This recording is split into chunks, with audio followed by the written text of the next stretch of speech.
my God. I am still writing the high of I know. 100.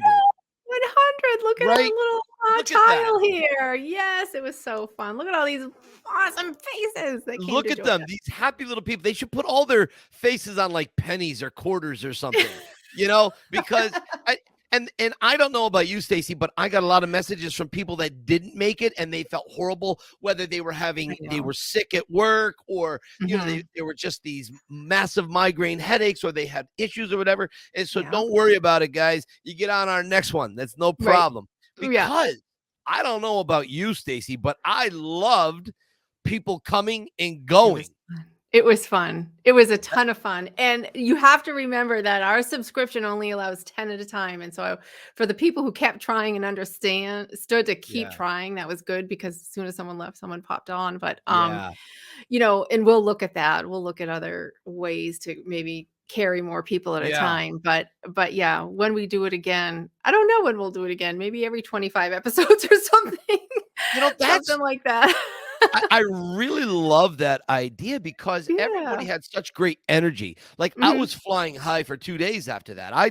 It was so good. And then we sat and we watched it. So I didn't want to be part of the live chat because I wanted to focus Mhm. on the really great work that you and I had done. But Right. mostly you had been bringing people in the revolving door and you were really on it and your editing Thank skills you. were so great. And we Thank just you. really, really enjoyed it. So Mhm. um, uh, so next time I'll be on the live chat because I kind of actually missed the live chat because everybody really is. They're just I don't know. There's this little online family community, don't you Right. think? Well, it's in real that positivity is, coming at you in real Yeah, time, and you're getting the comments on each guest in real time. It's its own little yeah. thing going on. So yeah, for sure. And every time you come on the live chat, everybody's like, "Mike!" Everyone I blows up know. because I you're love there. that. I swear to God, my value meter goes up like 10 points. I'm like, oh yes, I don't have to scrub the kitchen floor. I can be valued on the podcast.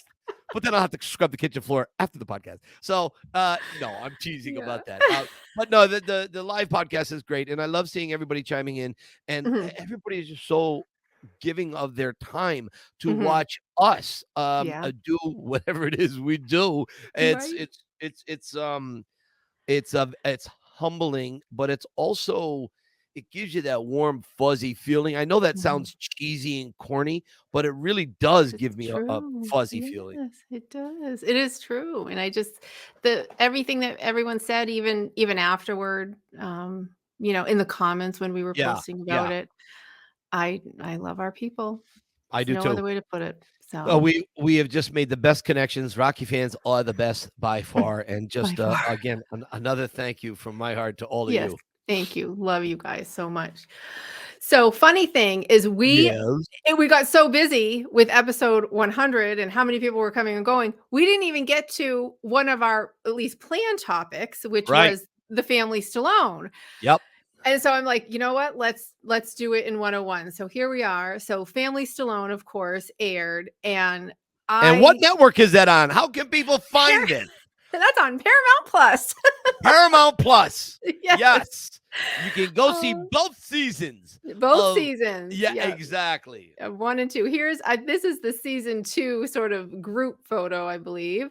Right. And, so, and then I put out posts as we were approaching episode 1. I said, "Hey, what do you guys think? What was your favorite part about Scarlett and Sistine and Sophia?" So, I wanted to go through those things just sort of, Absolutely. to summarize, and I, to hear your opinions as well. But I think what I found most interesting about Scarlett is even though she's the youngest one, I felt like she was the most comfortable in her own skin, most directed, Yeah. knows who she is, isn't confused about what's my purpose or what am I bringing to this world. Where I feel like Sophia and Sistine are still on that journey, trying to find that where they fit in. Yeah. What are they going to do? Where I don't find her as, worried about it. She's just living her life, and, of Right. course, her relationship with Louis is adorable. He seems like a very sweet kid, and, no, Yeah. she seems very, she's just her. Like, and I always find it interesting how different all 3 of them are as well. So So it's not something I can I can't really play favorites with it. Mhm.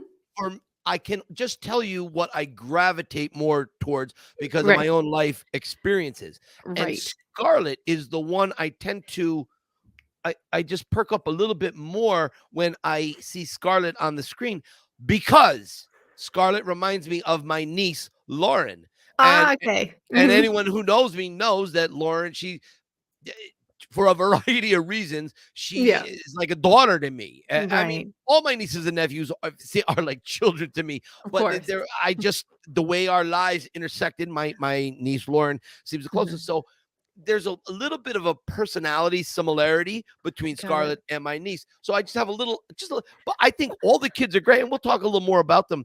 But Right. there's an energy about Scarlett that I can appreciate. Yeah. I love her less stressed, or Yes. the way she may be the most stressed person in the world, but she comes across as Mhm.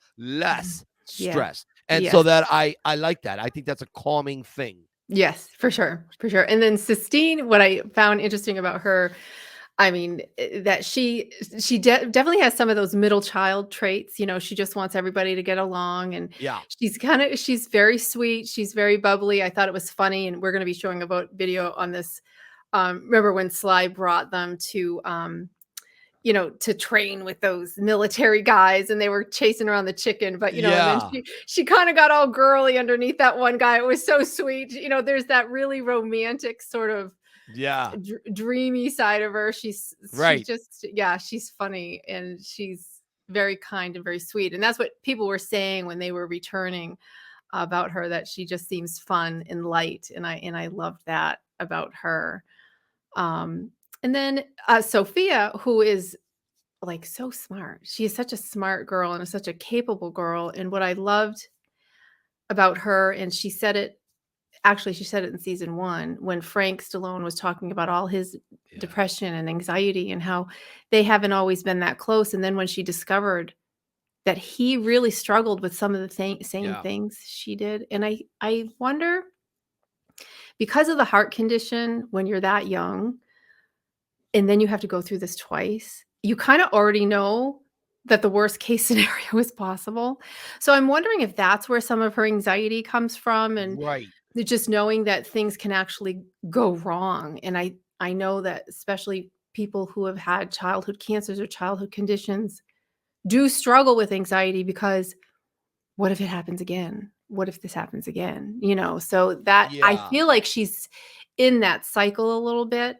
Um, and then just to watch how human she was, having that hard time getting up there speaking, Right. it just shows you that nobody's spared. I don't care how rich, famous, well known, or not known you are.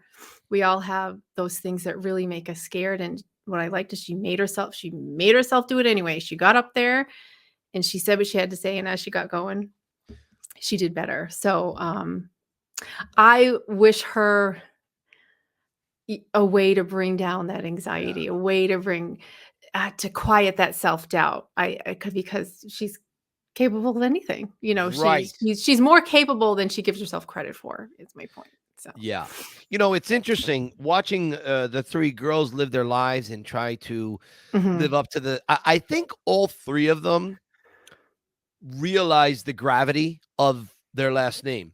And yes. I don't think for one moment they take that lightly.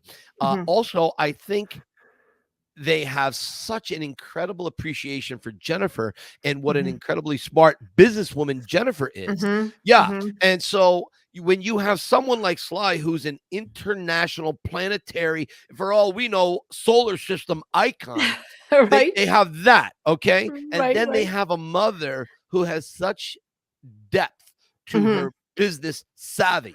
So mhm. not to mention, how beautiful Jennifer is and the She's Molly. beautiful. Yeah. Right. So seeing the three girls interpret what the Stallone Flavin name means to them, Mhm, genes that they've gotten, is mhm. that is in itself fascinating. And that's why I enjoy watching the kids make their way through. I Mhm. think Sistine is a mix of Sly and Jennifer. I really see a lot of Yeah, both of them in her. in In her, yeah. Sophia, I see a lot of Jennifer in Yep. Sophia. Mhm. Um, Mhm. now, obviously, we only know what we see Right. that's put on the show, but that's Mhm. the inclination that I get, and Mhm. and I love that they have such uh, devotion Yes. to their their history between their Mhm. parents, and Mhm. they want to make their parents proud, they want to make themselves proud, and they want to Mhm. find where they fit in the hierarchy of Right. society, of all of this Right. stuff. You Right. know, we all want to find where we fit in. I Right. For decades I wondered where I fit in the Rocky world, and I found my Mhm. way. So Mhm. I get where they're going, and they're Mhm. all trying to do their own things. I love that Sophia's doing the writing, and I recall correctly, Sistine was doing some writing too, She right? was, yeah, and I think Yeah, she was actually pitching a script. We right. didn't hear much about it. I'm sure that's still being discussed. Yeah. The one thing I forgot to mention about Sistine, which was a very human moment, and what these girls deal with is when she was on her, 8-minute dates or whatever she was doing that week, and Oh my God. this guy, seriously, dude, like, you bring out a boxing glove to give it to her for her dad to sign. Her face in that moment, the fact See, that she didn't get up and walk away right at that moment yeah. is classier of her than I would have been. But that was hurtful. He's That an really idiot. is. That Yeah, really is. That's a crazy moment, and I'm sure that is one of many moments that right. they have to kind of circumvent through Yeah. this minefield of fools and people who are not self-aware. Yeah. Uh, it's got to be tough. It's not easy Mhm. being the child of two people that are so intelligent, well known, and popular. Mhm. And Mhm. we've never seen the kids get in trouble. We've never seen them, like Corey Feldman or Yeah. Corey Haim or any of we see this, Troubled, very yeah, troubled. the Mhm. troubled Mhm. stars, Mhm. celebrities, and whatever children of celebrities, and you really have to take your hat off to the kids because Mhm. it's not easy. Um, But all I right, so think I think I'm sorry, I just a few more things on them. I yeah, think please, both Jen and Sly, and I'll show his picture here, literally came from less than nothing. Both of them yeah, did. right, Their right, childhood upbringings, both of them are extremely sad and yeah, full of struggle. And there's just no way when you come from that, even if you're raising children in fame and money, that you're ever going to allow them to be spoiled. Like, they're not gonna allow that. They're going to ground those girls to make yeah. them understand what they have. And Jennifer is very dedicated to family, and I love how family's first for her. Yeah, And that really yeah. came across in a lot in both seasons. Mhm. It's there's a you know uh I understand the issue of cameras being there. As a matter of fact, Right. episode 1, season 2 is like showing everyone how people are popping out of closets, Yes. bathrooms. I mean, so, Yes, he is. Sue and I understand a little bit about that from The Pretender when they followed us around for 5 years. My mother's house, my Right. house, on tours, on gigs, and so you, there's the old thing like, how can it be actually real when Right. there's cameras around? Because you're aware, and so you're not going to say the thing that you would normally say that people will go, I don't know, should Right. I have said that? Right. Because if anyone had a camera that I didn't know about, I would be ostracized from society with the Right. dumb things I have said. But my Mhm. family knows me and there's no malice there, but I say stupid things. So from that point of view, I know, and I actually think on one of the interviews that the girls were doing, I don't know if it was Kelly Clarkson or one of them, they had said, you sort of pull back in this area and you amp it up here a little bit, but you got to be careful because you don't want to get canceled by Yeah. culture. You know what I mean? Mhm. So And true. I get where they're all coming from because Right. you don't, it's something that is so innocent, and that your inner circle, which is so limited, Mhm. in all of our lives, we all have our inner circles. Those people that are in, they know. Like Stacy, how many things have I said to you that really I should be canceled for? Right, Yeah, but we I all should have those I should be opinions. banished. to another planet for some of the things I've said to you, but you understand me, right? Right, And I do. and so their family understands it, but they got to change. So again, I was going somewhere with this point, but ultimately, I just think one of the great things is that we get to see what it's like in the family Stallone, because Right, for most of us, it's Sly that has been the one that has been in our face for decades. And right, as Jennifer has grown into her own business savvy, we right, see more and more and more of her business sense, which is right. brilliant. And I think not only her kids, I hope someday Jennifer does a TED talk about business savvy. Because I think a lot of women would grab, a lot of young girls would grab some inspiration from that. So I hope somebody tells That's a Jennifer to great do a TED idea. talk. When I was watching Jennifer talk, I don't know, a few interviews over the years, and I thought, boy, here's a woman who's really, she's the same age as me, and I think our birthdays are like a month apart. And Right, she is someone that I do believe has an incredible amount of business savvy that should be out there more. right. I really do. I really do. Hmm. Yeah, we should Now, send her your idea. I love that. uh, yeah, maybe. So, what's your thought on Sly? So, I want to talk about this a little bit, and then Right, I want to play two quick videos. right. Sly is just, it's so funny. We see him as Rocky, we see him as Rambo, we see him in more serious, sort of badass sort of roles. And to see him just be funny and goofy and teasing his daughters, and we don't see that, unless we get a I behind know. the scenes sort Right. of, Right. platform like this. So that was a lot of fun. And I love the way they tease each other. I I I do too. love that. I think that's sweet. I love seeing tight families, which they are. And, Yeah. he's part of that, obviously making sure. And I know it was hard for them when he was younger because he was just so busy. Was Yeah. making another movie.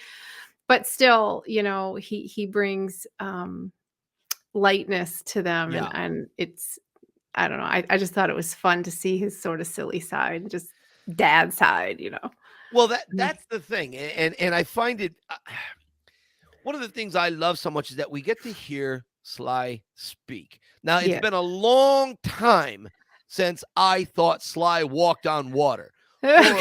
For decades, as a young boy, a Yeah. teenager, and a 20, 30-year-old something, for Yeah. years I thought Sly walked on water. And then and I don't know if I ever told this story. Do I have just a few seconds to tell Go this? ahead. Yes, Is our absolutely. guest here yet? He is, but I'm messaging him right now, So and he he knows knows. we're running a little late. Does he He have knows time? we're running a little behind, my friend, so we just need a couple more minutes.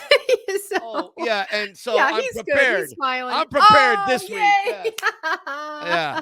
Yeah, Oh, everything he else just was in said, the. "You're all good. You're all Oh, good." okay, So, all right. thank you, Joe. So, I don't want this to be taken the wrong way. So I wanted to. So like, well, Mike, what do you mean Sly doesn't walk on water? No, what I'm Right. saying is that the guy is human. When I was Right. on the set of Balboa, when I went to the Victors to have my table, my seat was right next to Sly's at his 60th birthday dinner, Right. and there was a moment that changed my entire perspective. And I don't think Sly remembers this moment. Maybe he does.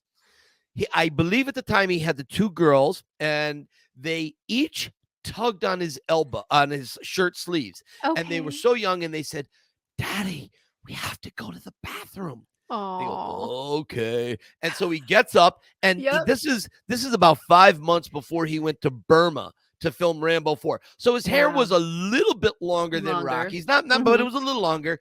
But he Mhm. had been really hitting the weights hard. So his shoulders and his back, I mean, it was like a billboard. It was absolutely insane. And Right. so I remember looking at Sue saying, "My God, he's just a dad. That's He's all a he dad. is. He's a Yeah. dad. He's a husband." And he takes each girl by the hand. So he's got this massive hands, like a spade Mitts. shovel, like a catcher's mitt. He holds Right. both of their hands and he Yep. just walks them through the Victors. And you had to go up. The bathrooms are upstairs at the Victors. Okay. I'm like watching his silhouette. And I turned to Sue and I said, "He's just a dad." He's a I said, dad. Yeah. he's not Jesus." And it was Right. at that moment, it was at that moment my worship of him was altered in the most wonderful, Right. beautiful way. I I know what you saw mean. him.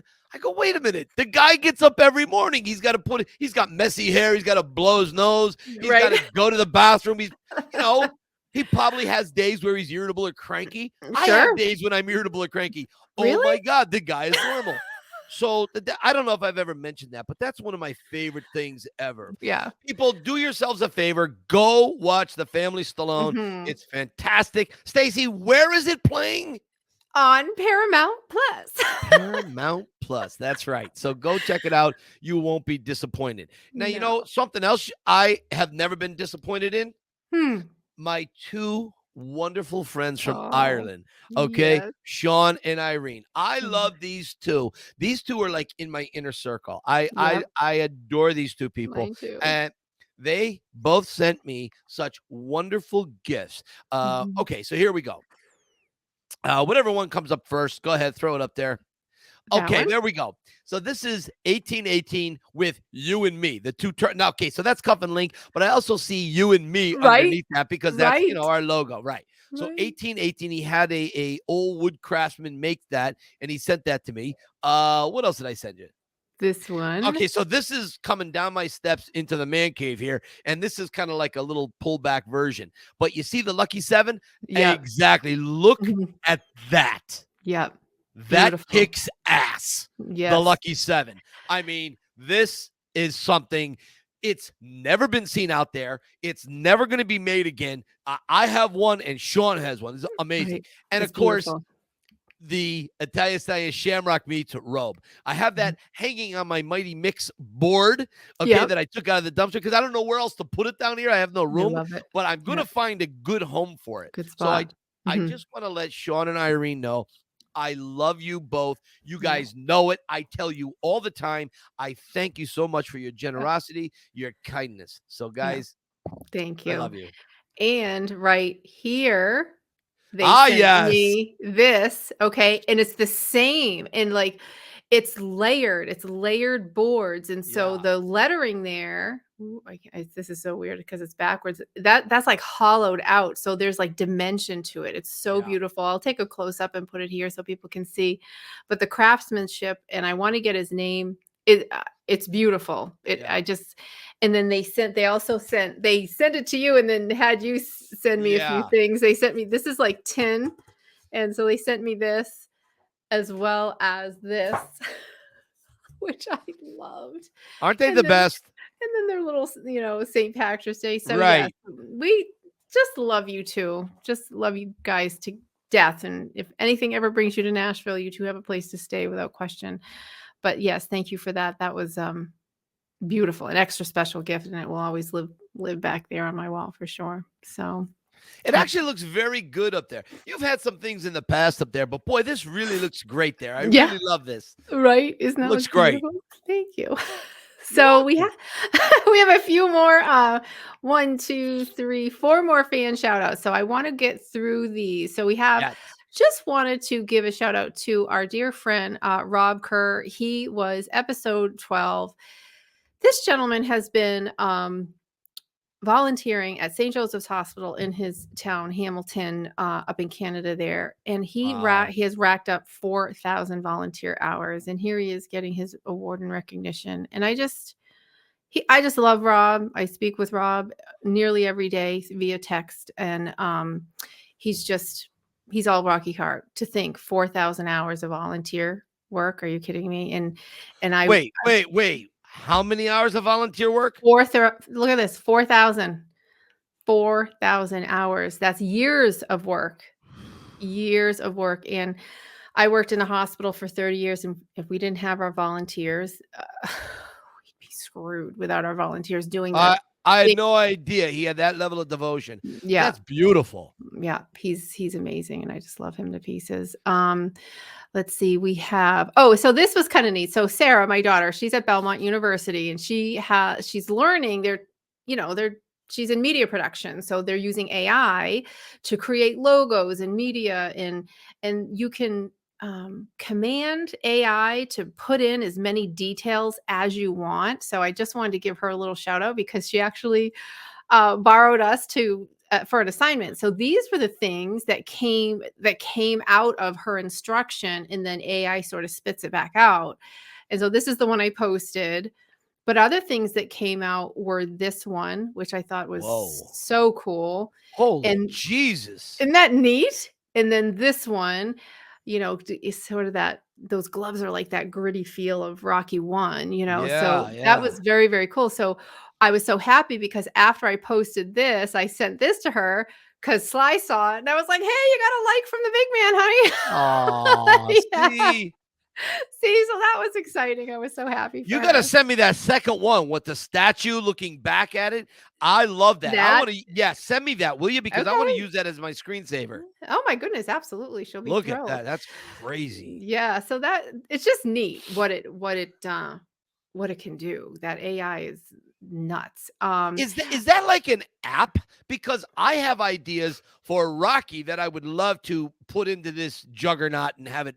So it's GPT, and honestly, the three of us, you, me, and Sarah, could get on a call, and she could show you how to do it. But you enter certain commands and certain keywords, and then it spits an image back at you, and then Yeah, we should do that. it's very cool. It's very cool. And then I know you have one thing to show, but I'm just going to do Sean and Olivia first. So here's Sean and Olivia. Those of you who've been following us know that Sean is Olivia's boxing trainer and has been for years.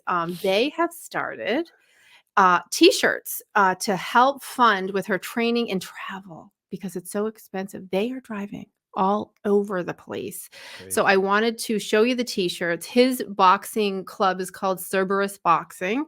That's the back and that's the front. And so I'll put the link in right here.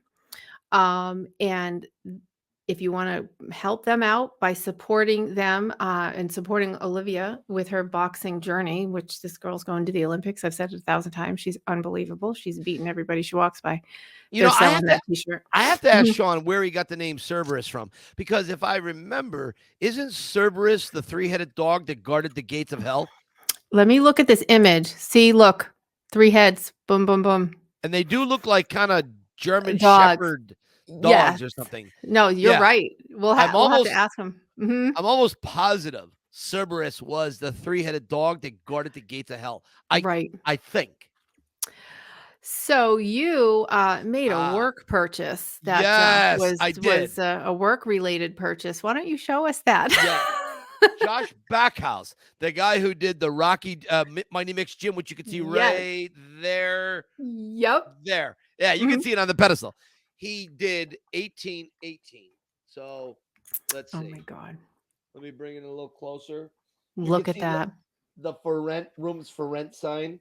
Mm-hmm. 1818, the railing. It's beautiful. It's so cool. And of course, nice. Josh Backhouse. So Josh just did a kick-ass job, and I have another project I sent him. I have bought several car models of 1950 Monterey Mercuries. My favorite car ever is the Cobra car. If I had money, that's what I would want, is the Cobra car. Okay, gotcha. It's the greatest. It beats the Trans Am and Rocky. I mean, all of them.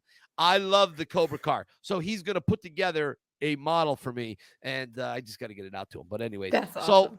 Listen, we have overrun our time with our guest. I know. Thank you for your patience. We have got to send him like a really swanky, gift basket of all types of jewels and crowns and diamonds. Who do we have this week? So, because I know how to talk, his name is Mr. cho-low. But the best cho-low, the best part of this day is it's his birthday. Happy birthday, honey. Oh, hey guys. Thanks for having me. Happy birthday, my friend. I am prepared today. Well done, Michael. Me too. Nice. Look how left out I am. Exactly. I want one. Oh my goodness. We'll get you one, Stacy. Well, Stacy, you're fired. Okay, I'm out. Today is your birthday, Joe. What are you doing for your birthday? What's the special thing you got going on? Well, this is the most special thing I got going on, Mike. Hanging out with you and Stacy. As I was saying that, I said to myself, Joe's such a kind guy. He's probably going to say something nice about us. Thank you. But Yes. so your birthday, let's just talk about your birthday.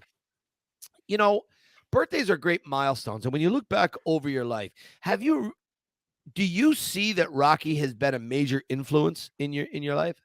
Yeah, for sure. I fell in love with Rocky and the Rocky films at a very young age, and I do think that they shaped a lot about how I see things, how I approach goals, how I deal with struggles that might come up from time to time. So, Right. 100%, it's been there with me from the very beginning.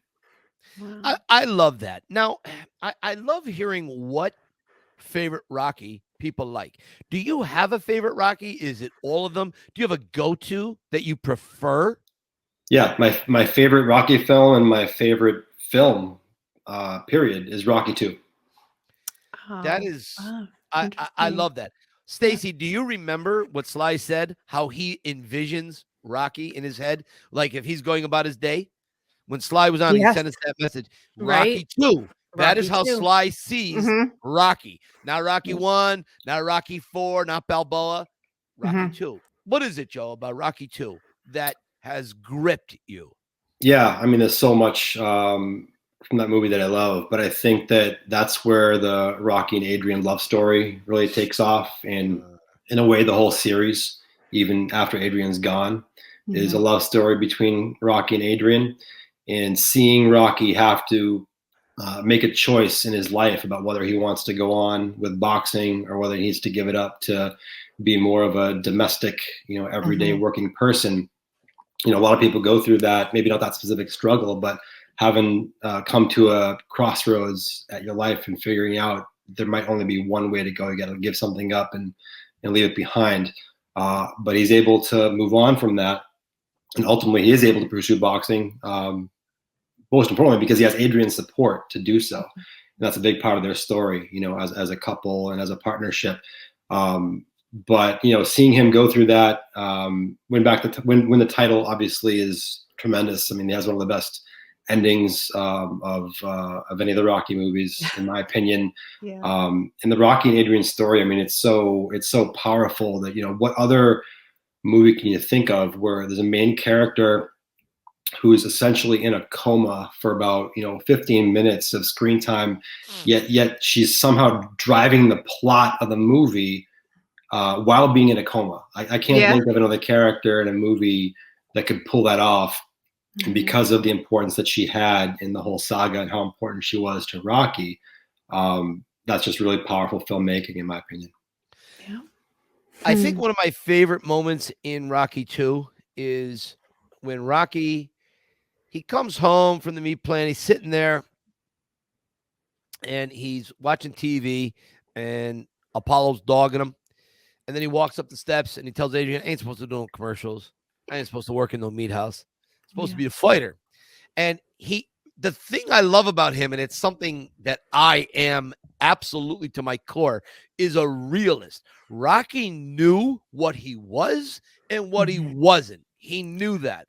And in that Mhm. moment, he's so conflicted because he loves Adrian more than anything else. And he doesn't want to go against her wishes. He doesn't want to let her down. But then when Mickey comes to the door, he has to make that choice, like you're saying. It's a choice. And I've had to make that choice in my life against, maybe what Sue might have thought or what my parents might have thought. I've had to make that choice 3 or 4 times.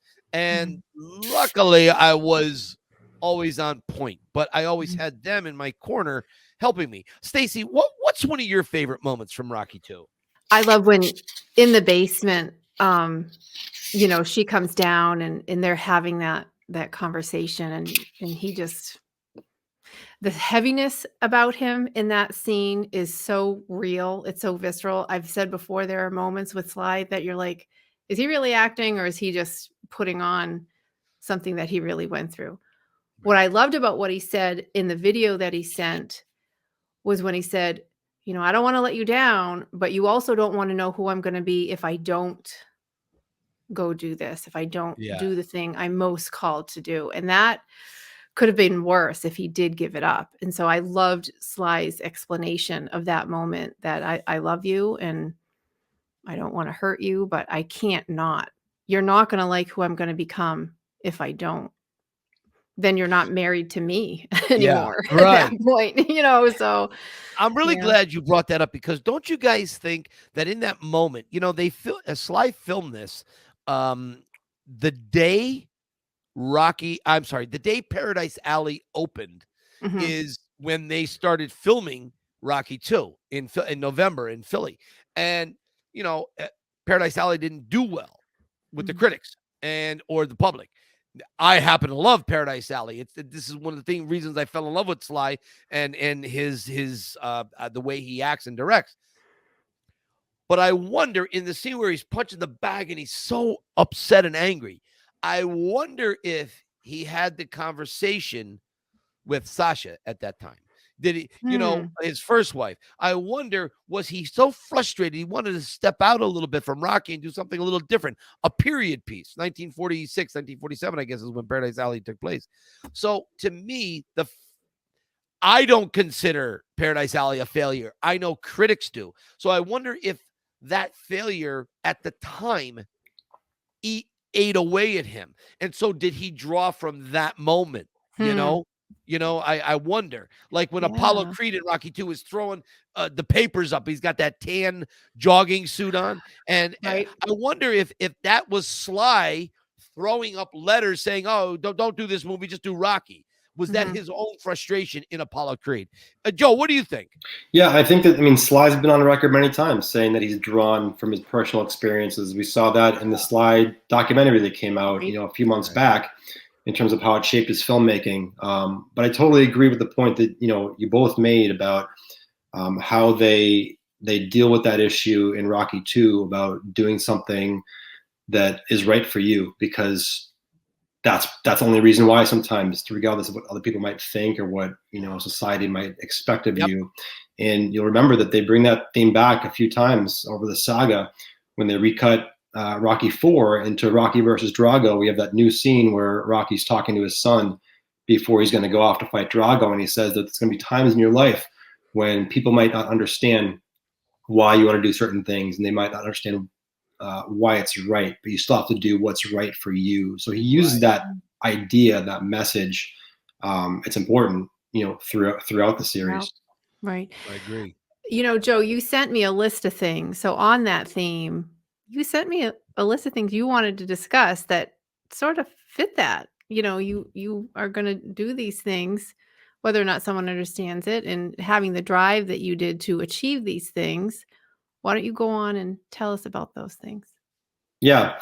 So, like many of us do, we often look back at our life and ask ourselves, how do we get to this place, and what road led me here? And when I think back, along the years, and I think about how Rocky has influenced my life at various stages, I often come back to a series of events during my high school years. I was a track runner in high school and for many years thereafter. And the things that I was able to experience in track, yeah, that's me in high school. Look at that. I had hair just like you, Mike. Is Okay. that you? That is me in Look at you. the winter of 1995. Wow, look at Nice. that hair. My God. Looking good, right?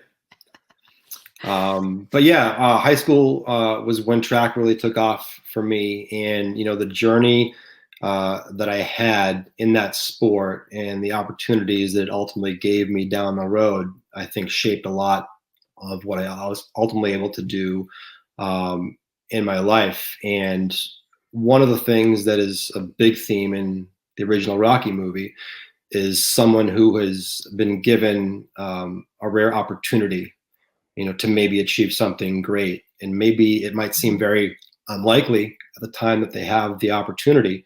But with hard work and with chasing after a dream, it just might work out, right? I mean, there's a lot of Mhm. times when people maybe don't want to pursue a goal, afraid of failure, whatever it might be. Right. But for those people who want to take a risk and maybe risk failure, risk losing, sometimes it works out. And the thing that happened with me with track was when I started running, I was a fast runner. I mostly wanted to focus on short sprints because didn't feel like I had to put in that much work to do it. And I saw other guys, running long distances, and it seemed more painful. And I said, oh, that's not really for me. My sophomore year of high school, I was gradually increasing distance and moving on from like the 50-yard dash to the 300-yard dash we ran during indoor track. I was encouraged by a couple of coaches that, that could be where my future lies in terms of, success I could have. My junior year of high school, I was running mostly the 300-yard run. And on a whim, I decided to try the 600. Double the distance that I was normally used to doing. Ended up running pretty well, and I was able to qualify for the state championship round. Nice. And it was a great achievement. When the way that they ran the state championships was that the schools in Massachusetts were divided up into 4 divisions by size of the school. And within my division, I was able to get 5th place. That qualified me for the All-State Championship. So going into the All-State Championship, there was 24 guys in that event, and I was ranked 20th going into that meet. And I'd only run the event twice at that time. And at that meet, I had another big personal best. And I remember after the race going up to look at the results because I would post them on the wall and to see how I did. And I'd finished 10th overall. So in a short span of time, I'd gone from someone who had never run the 600 to being ranked 20th in the state to being ranked 10th in the state. Wow. And I remember looking at the results, Mike and Stacy, and being surprised that I'd finished 10th. And I knew I was coming back for one more year, my senior year. And 5 of the names ahead of me were seniors. So I sort of imagined them off the list. And there was only 4 other guys ahead of me that were coming back. And it was in that moment that I really began to think, wow, I haven't really started to scratch the surface of running the 600. These guys ahead of me have been doing it for 2 or 3 years already. And they're going to be better next year too. But I probably have the most room to grow. And I set a goal for myself that if I really commit myself to doing this, there's no reason why as a senior the following year, I can be a contender to win the state championship. No one even knows who I am outside of my circle of friends and teammates and family. No one was paying attention to who finished 10th in the state. All the accolades go to the guys that, get gold, silver, and bronze, and they deserve it. But I was totally under the radar. So I committed myself over the next 365 days to chase that singular goal. And it, made me think of when in the original Rocky movie, when Miles Juergens sits down Rocky to get him to challenge Apollo. When he first asks him, do you want to fight Apollo for the world championship? Rocky shoots him down. He says, no, I don't want to do it. He doesn't envision himself as someone who could even ever be in that discussion of being a title contender. Right. But seeing how Rocky turned out, and he does decide to do it, Juergens, you do a great Juergens impression, Mike, of do you believe that America is the land of opportunity? It really doesn't matter, does it? You're going to give us a good show, a great show. There you go. In Rocky's head, he's always thinking, sure, I'm here to fight. And so that's the thing. So you're like this great underdog, Joe. Seriously. Yeah. And I would rather be in that role because I think that people underestimate you when they don't expect you to perform as well as other people, or they haven't heard you before. And I like nothing better than being unknown and untested by other people. But to get back to the running journey. So, I committed myself to that goal. When I started my senior year, I was working very hard, seeing immediate improvement. And then when it got to the next indoor track season, I was just running super fast and winning every race that I was running in. Sorry? No, I was like, come on, this is incredible. Yeah, it was all happening really fast. And I was establishing myself as, one of the fastest runners in the state, in the region, and beyond. So I ended up, qualifying again for the state meet. This time I win my division, and then I'm ranked third going into the state championship race against those guys that were the contenders last year. And by this point, there's no secret anymore because I've been running fast all season long. I'm sort of the newcomer to the party. I know that I'm ready for it, but no one has really, seen me do this, outside of my immediate circle. So that photo that you showed, Stacy, early on, that was the state championship finals right there. Yeah. And that's the moment right there that I won the Massachusetts State Championship in the 600-yard run. And it was the culmination of a 1-year goal of thinking about that, every day, every night, committing myself to that. And it was indoor track season, so it was during the winter. And winters in Massachusetts, obviously very cold. Stacey, you have a New England background yourself. You know it all too well. Yeah. But we trained outside a lot, and I channeled, Rocky IV a lot during that, hard winter training, and obviously having watched those great scenes of slide training and that movie. I know people have opinions about where Rocky IV falls in the whole spectrum of the movies, but for a young high school student, that's some pretty impressionable stuff. So if you're seeing Sly, train his ass off in Russia, you say, I can do that too. Right. Stacy, do you know, I'm going to tell you a name. So obviously Joe is totally connected with Sly and Rocky IV and Rocky III. Okay. So he's right there. It's a real Rocky story, but there's another individual in movie cinema history. And if I tell you this name, I wonder if you know who this is. Oh, if I told you who Joe reminds me of, Loudon Swain. Do you know who that is? I don't. One of the greatest movies ever to come out of the 1980s, Vision Quest. Okay. Loudon Swain has to go up against Brian Shute. Okay, who Joe just literally described who Loudon Swain was. The unknown. Nobody thought he could do it, and here he absolutely blows everybody's expectations away. Yeah. Like when that happens, when you win, what do you feel like? I never wanted anything. Well, I won the Rocky contest, but that's a different category. That's like silly kind of. That's something else. What you did at that? How old were you? 17? I was just shy of 18 when that happened. Wow. That must have been the peak of your life at that moment. 100% it was. And I wasn't quite sure, how it would feel when I achieved the goal. In a way, it was sort of a relief that it had finished and that it was, exactly how I dreamed. But it wasn't like the exuberant triumph that, you might expect, because I had just envisioned that that's what I wanted to have happen. And that's what I was working for. So I had envisioned it so many times in my own mind that when it finally happened, it was something that I almost came to expect. And of course, anything can happen in a race. You have other competitive, talented people you're competing against. But yeah, it was really satisfying, and to have support of my family and friends, it was tremendous. But the story doesn't really end there, because this is really just what launched me to other things.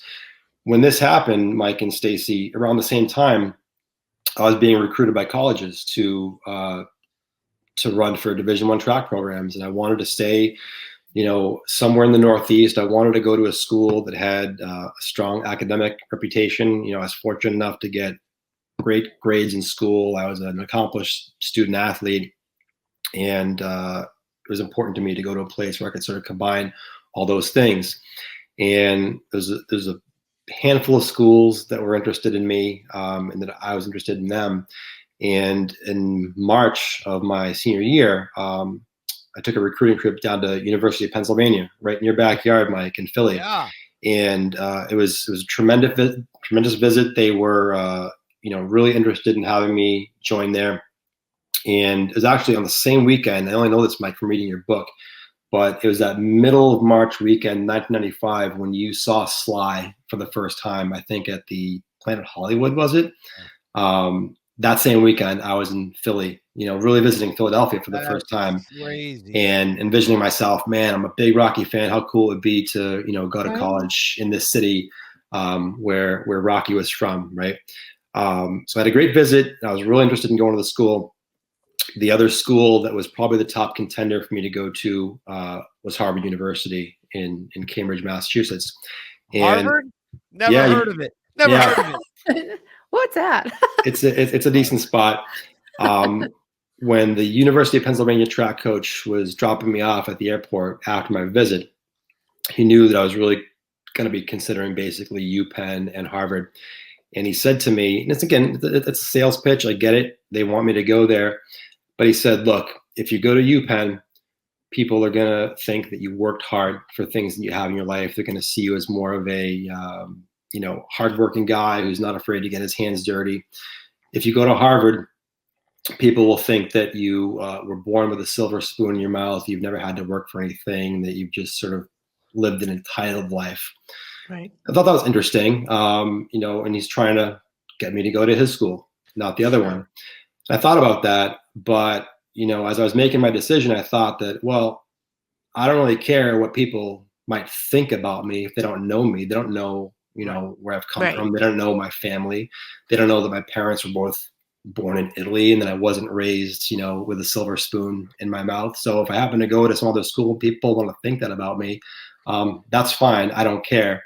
Ultimately, I did have the privilege of, choosing Harvard. It was in my own backyard where I grew up, and I dreamed about going there for a long time. So I made my choice. And, through these successes that I had both in school and in track, that launched me to a very successful career, both in school and in track at Harvard. There's me again with the hair mic. I miss those days. Now you're staying. Look at it. Unbelievable. Also an appealing part, obviously, of Rocky, as someone of Italian heritage, to have Rocky as a role model, that's always phenomenal. But yeah, Harvard was a great experience. I went on to have a great track career there. I set school records there. I was a Ivy League champion, New England champion. Wow. I set school records that stood for 20 years after I graduated. Wow. That's amazing. And, all those things that started way back in high school in terms of pursuing goals and just wanting to be the best student, the best athlete that I could possibly be. I was continuing that journey, inspired by those things that I think are drawn from Rocky. Even after college, I continued to be a competitive runner. I was able to run for a track club in Boston that was sponsored by Reebok for 7 years after I graduated. Yep. Mm-hmm. That was that photo's from 2003, so a long, long time ago, going back. But my point is that, by trying to chase that goal early on, it had sort of a domino effect where one success leads to the next thing. And over time, have there been, struggles, things that I've had to overcome? Absolutely. I feel bad sometimes that, I'm telling you a story like this, and some of the guests you guys have had are these unbelievable stories of people that have persevered through all kinds of hell, right? People that have had awful news from a doctor, people that have had serious loss in their life. Those are things that I think Rocky had to go through as well. But it's all relative, Joe. I mean, for sure, it's all relative. Just because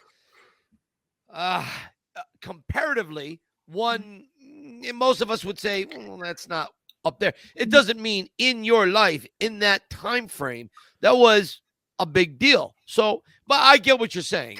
Because I think the same way, right, Stace? Right. But see, the lesson here, and Sly has said this, is not just, it's recognizing the opportunity. Sometimes we're not even,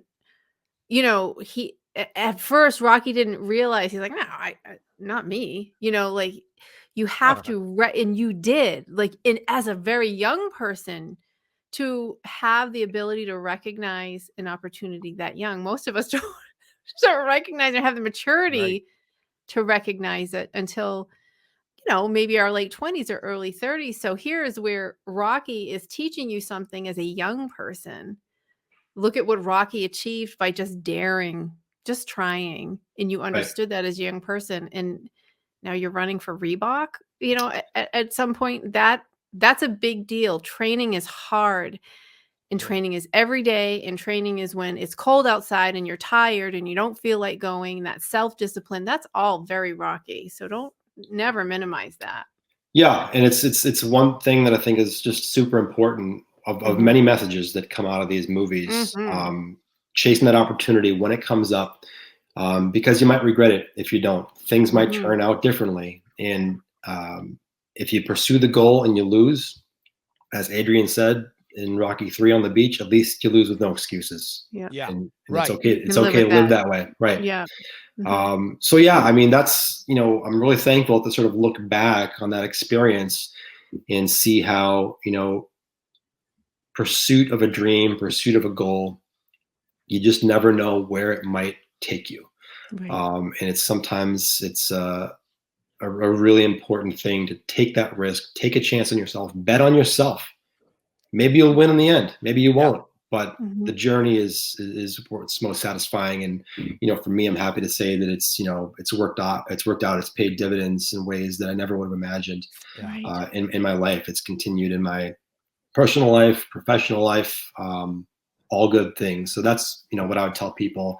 One of the many things they can get out of those movies is bet on yourself, because Bet you might on win. yourself. I Yep. love that so I much. agree. I love that. What about this awesome picture of these two handsome guys? Huh? Yeah. I see one handsome guy not wearing a hat. I see one handsome guy. I mean, look at this guy. Look at that look. Yeah, oh, daughters look. too. They're my girls. Yep. All right. Who are we looking at here? Yeah. So Rose is 8, Eva is 4.5, and they are young Rocky fans in the making. Oh, such good parenting. Yep, there they are. And Yep. who's that with you right there? Yep, that's my wife Lydia right there. Oh, Beautiful. What a great that's family. fantastic. I love you that. guys. Yep. Yeah. Oh my goodness, Joe. This is training and discipline right here. And it's so funny. You said, "Oh, I had a 1-year goal." That's not a long time. And look at what you achieved in one short year when you first set that goal for a 600 meter, right? 600 yards. It was 600 yards back then. Yards. Since then, Stacey, everything is meters now, but this was still back in the 90s when they were using the English system once in a while. Right. So I'm like, okay, you go from 20th to 10th to 3rd, right? In the space of a year? over the course of a year. And then I closed the deal right at the end of that when I was ranked 3rd going into the state championship, and then ended up winning the race. That's how old were you? And determination right there. Yeah, it is. How old were you at this point? Yeah, I was almost 18. Wow. That's a Jesus. disciplined kid. Wow. I didn't have that discipline. I don't have that discipline now. Stacey, you know what I was trying to do? I was trying to figure out when I was 18. I was trying to figure out button fly 501 blue jeans. I couldn't work it because the slit for the button on the fly, it was too small. And you had to force that brass button through. I couldn't do it. I was trying to do it in a hurry. The struggle's real. The struggle is real. Now, Joe, you can say what you want about your struggle or someone who had catastrophic. Try buttoning your fly at the most inopportune time. It's not easy. That was my struggle at 18. Okay. So what you're doing, all right. So I just, but my point is that you knew fairly well who you were at 18. I didn't know who I was until I was 38. Right. I know it. When I see a guy like you, and Stacey, Joe and I have had a couple of talks and calls and emails and so on and texts, and there's a calmness I like about Joe. Joe has helped me through a few moments where I felt like Jack Torrance. So if you know who Jack Torrance is, you guys, I don't know if you guys know who Jack Torrance is. Have you ever seen The Shining? From The Shining, right? Oh, yeah. Right. Okay. Yes. Little pig, let me in. Okay, so I wanted to go Jack Torrance at some points fairly recently in my life, and Joe has been a bit of a guiding voice for me. And so number one, I want to thank you, Joe, for that. You've given me your intellect, your life lessons you've learned, and you've made me see things a way where I'm able to just back away and say, I think I'm good. I think I'm just gonna let sleeping dogs lie. And I appreciate that, because that has made me I think, a better person. I think that's made me someone who just move on. And I think we can all agree, moving on in life, once you can get to moving on, you can put the rest to lay it to rest and just say, okay, give me what's new in life. Let me enjoy what's coming. So just a personal thank you, Joe, for that. Yeah, my pleasure, Mike. And, you know, one of those things, I think I've learned this mostly from, you know, being a lawyer for the last 21 years is there's always going to be a dispute. Or you will often find yourself, you know, in a dispute or a struggle or some sort of challenge. And you can choose to resolve it in some way, or you can choose to fight. And sometimes fighting is fair, but there's a cost that comes with that. Yeah. And you have to measure for yourself, is it worth the cost to fight or go through whatever this struggle is? Sometimes it is, sometimes it's not. Yep. And again, this goes back to what Sly says about doing what's right for you. Sometimes it takes a little bit of time to figure out what that path is going to be. But if you figure it out for yourself in the end, you can rest easy. You know, Stacy, I'm going to go on record as saying Joe was a bit of an angel on my shoulder in that time. He was. You were. Kirsty was. Yes. There were some good, clear-headed people that I've let into my life, and I'm really glad that I did. Now, listen. Before we wind up, before we let Joe get on to the rest of his evening, relaxing, maybe. Joe, are you still running? What are you doing these days now? Yeah, you know, Mike, that's a great question. I'll probably still run a couple days a week, 3 if I'm lucky. You know, I have the schedule of a working married dad, so all sorts of life responsibilities are on the plate. But it's all good. You know, if I can find more time to run, that's fine. But right now, everything is cool. You know, Stacy, Joe's joined a very, I think, unique level of alumni. We've got Roz, who's a runner. He's been on the show. We love Roz. Yep. Colin. Okay. Colin is a great runner, and he's been on the show a few times. And of course, we have, I always call her a tomato, Jess, right? Yes. Jess. She's Italian. It's a whole funny thing. Anyways, so she's another individual who understands the value of running. And so, you know, Joe, you're in really great company with these fellow runners who've been on the podcast. And so I don't know, we should have like a category of runners only, and Rocky all their medals and running. I think that's just fantastic. Yeah, I mean, there's been, you guys know this, there's just so many, you know, great people in this community that you guys have brought together over the years, and whether it's runners, non-runners, just I really am fascinated by hearing everyone's stories. And it takes on so many forms, right? In terms of anyone's personal successes or goals that they've achieved, things they've overcome. That's sort of the beauty of this podcast, you know, the diversity of people that you brought together. And it's, you know, and I hate to like single anyone out because there's so many. Yeah, there's so many awesome people. Yeah. It's criminal to like single anybody out, but I do want to single out somebody who impresses me all the time with their sort of presence in this Rocky bubble, and from what they share from their own life. And that person is Rob Kerr. He's probably amazing. He's probably watching this right now and being shocked that I would even mention his name. But if you don't know about Rob, people go watch episode 12, listen to his story and things that he's had to overcome, and watch till the end, because there's a cool sort of montage at the end where he talks about, you know, the different Rocky movies and things that have meant to him. But Rob, for people that know him, he likes posting about walks that he goes on a nearly daily basis. And for him, that's a big deal. If you watch his story, you'll know why it's a big deal. But when I see Rob posting about his walks almost every day, there's like a beautiful simplicity in it, because it's important to him, right? And it's a success for him to do that when he does.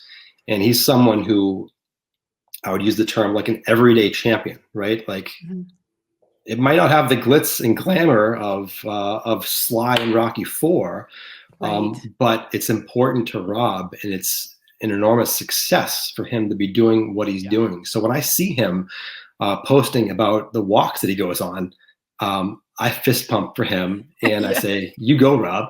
Yeah. Yes. So it's people like him who have these, incredible stories that just make this community as awesome as it is. And again, he's probably embarrassed that he that I've mentioned his name. And I hate to sort of single people out because there's so many awesome people in this community. But he's someone that I think about a lot, and I love seeing when he posts his walks.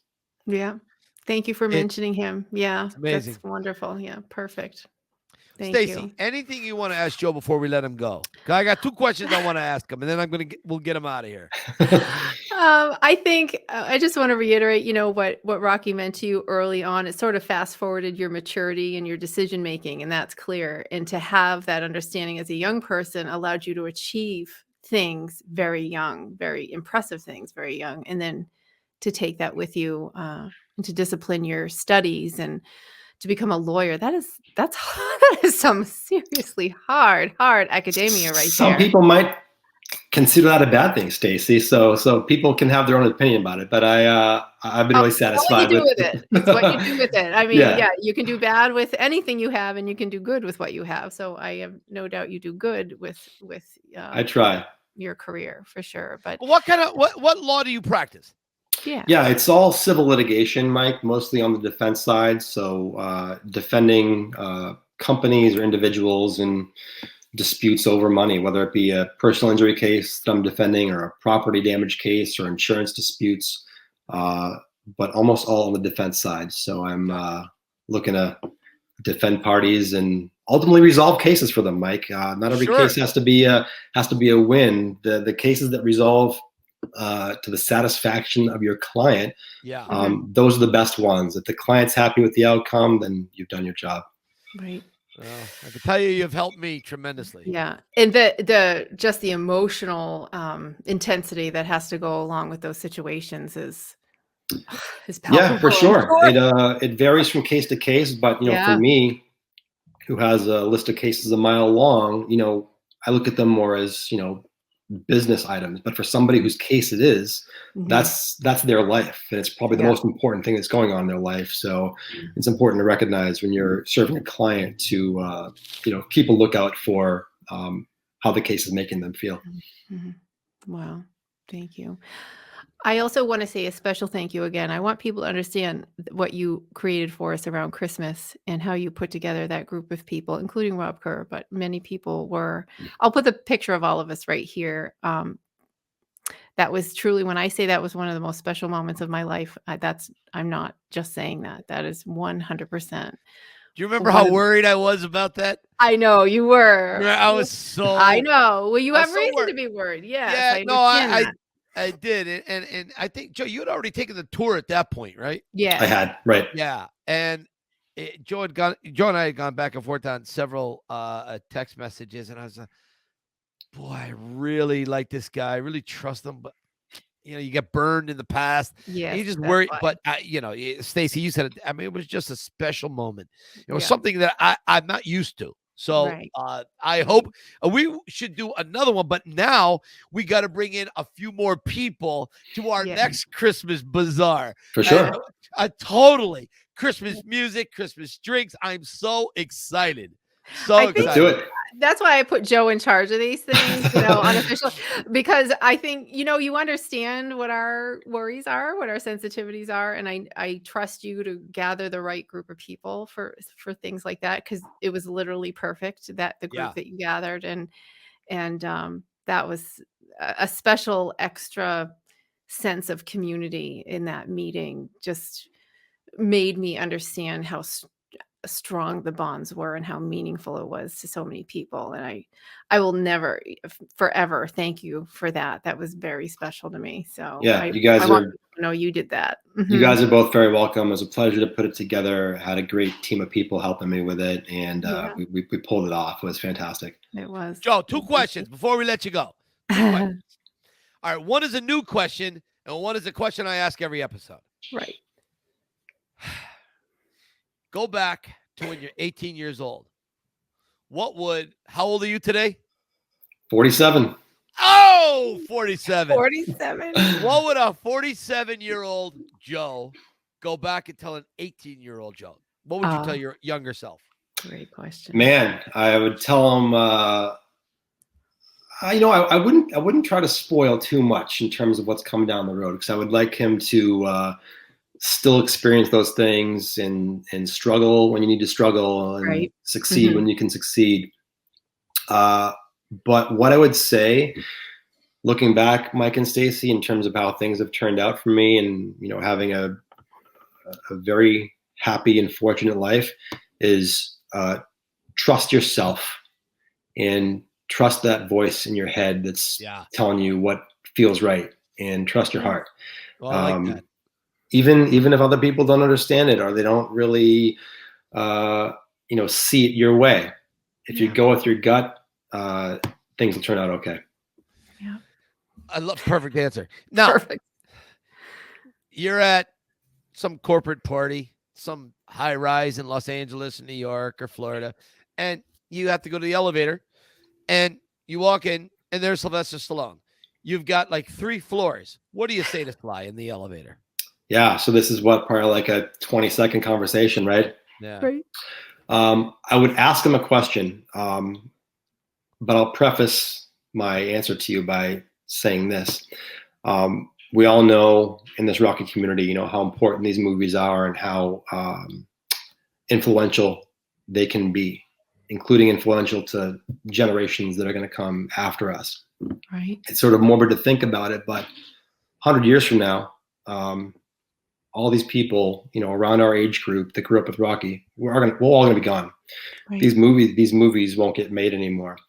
And you think, what would a world be like without having the popularity and the influence of Rocky? How would you feel if that wasn't a cultural influence 100 years from now? So I think it needs to be. And what I would ask Sly is, knowing how important Rocky is and what he has seen it do for people over the years, what does he think people should do in terms of passing it on? Yeah. Is it showing the movies to children when they're of the right age to watch it? I would want to know what's in his mind as to how to still have Rocky be relevant 100 years from now. Yeah, we know that the themes will be relevant. Those values and those virtues, like, those will live forever. Yeah, sure. Mm-hmm. But seeing them through the prism of the Rocky movies is, what makes them so special. So that's what I would ask him. I would say, Sly, I want Rocky to be relevant 100 years from now. What do you think that people can do to make that happen? So that's a great question. How can Rocky stay relevant? I know I have doctor's handwriting. So I want to ask him that, because that is a really, really important question. And I really, I really want to send that to him and see what his thoughts are on that. That is something that is really a unique question. Joe, you did not disappoint on the Rocky Files, episode 101. Neither did you guys. This was really awesome. It's an honor, especially coming out of the 100th episode celebration that you guys had last week. To follow up with that, I did feel. Wasn't that 100? That was awesome, wasn't it? Right. That was perfect. Oh, I loved it. I loved it. I did feel a little bit of pressure, coming on after that. How do you follow something like that, right? Oh, you did great. You were wonderful. Great. Oh my goodness. But it was an honor, absolute honor to be on episode 101, and thank you guys so much for having me. It's been a sincere pleasure. Thank you, Joe. Until we see you again, my friend, keep punching. Keep punching. See you soon, guys. Bye-bye. Bye, Joe. So sweet. I love our people so much. I love them. Stacy, you created something incredibly beautiful. Thank you. Thank you. We built it together, but we did it together. No, we did. We did it together. But you created, it was your nucleus. It wasn't my idea. I did a podcast already that was like the Titanic. You convinced me to let's do something right together, and you're the perfect host. But no, Joe, you're great. You're amazing. Your stories are phenomenal. I love it. And I mean, you're just such a well-rounded individual. I mean, the world is a better place to have a guy like Joe in it. And I love how controlled and measured he is. And I think, I think for me, and And I know that you're going through this too. It's very hard to, when you're hurt by something or slighted by something, the wave of emotion that can just Right. come over you like an outside entity almost. You feel like you're not even in control of it. And someone like him and the way he talks reminds you, you know what? You are in control of this. You Yeah. can, Yeah. and you do have to have that person. I know he's done that for you. I've had people in my life do that Right. for me. He's perfect as a lawyer in a high emotionally Yeah. intense situation to guide people through that in a calm way. And I love the effect he's had on you and on us. And I'm sure he's been a blessing to many people in a lot of very upsetting situations. He's a perfect personality for that. He's got a good bedside. Yes, yes, he would have been a fantastic doctor in that way too. Yeah, But I agree. yeah, I think he's an example of hard work and understanding an opportunity when you see it and doing the work to get there, and he did. So thank you, Joe. He was wonderful. Just great. Stacey, if we could bring it back to me for a minute. Sure. Would love to. I love you so much. I'm having a hair dilemma today. Oh, really? Yeah. I feel my hair looks like Simon Cowell's. I don't like the way my hair is looking today. I feel very off. Right. So in the because I think I'm going to tune in this week and see what the live chat is. Do you guys think my hair looks like Simon Cowell's? It looks a little odd, right? I think it's off. I think you're blessed to have so much hair that it can be messy. Okay. No, this is serious. No, I'm serious. Oh. I'm having an issue here. All right, it's combed. That's what I mean. It's sort of combed, but I think it's like a Simon Cowell thing, which isn't a bad thing, but just like I don't know. I like your hair. All right. The mess is real. Okay, I like that. I like cute. that. Stacey, is there anything we missed on this podcast this week, or no, are we done? Can I go grill on the? I have to grill some steaks on the grill. Okay, so is there anything we missed, or can I go? We didn't. We actually checked every single box. Did I'm we? very impressed. Yes. Nice. So, Michael, where can people find you? You can find me on Instagram, the Yo Philly Film Tour. You can find me on Instagram or on TikTok, same thing. You can find me on Facebook, but I'm hardly ever on Facebook. Anyways, there's a little movie called The Pretender done by my very good friend, Jim Toscano. There you go. You can get it anywhere where they're movies on streaming. And a little book I wrote a few years ago called Cue the Rocky Music. If you like my stupid story earlier today, there's a lot more of them here, and why there are lockers and a Superman shirt and my dog Buttkiss. Okay. Stacey, where can we find you? I am mainly on Instagram at Had Me at Yo, or on the Rocky Files, and infrequently on Facebook at the Rocky Files Podcast. I adore our time together. I adore our podcast. Thank you. Me too. I love you. Love you too. Until next week. Till next week. Keep punching. Bye-bye. Bye.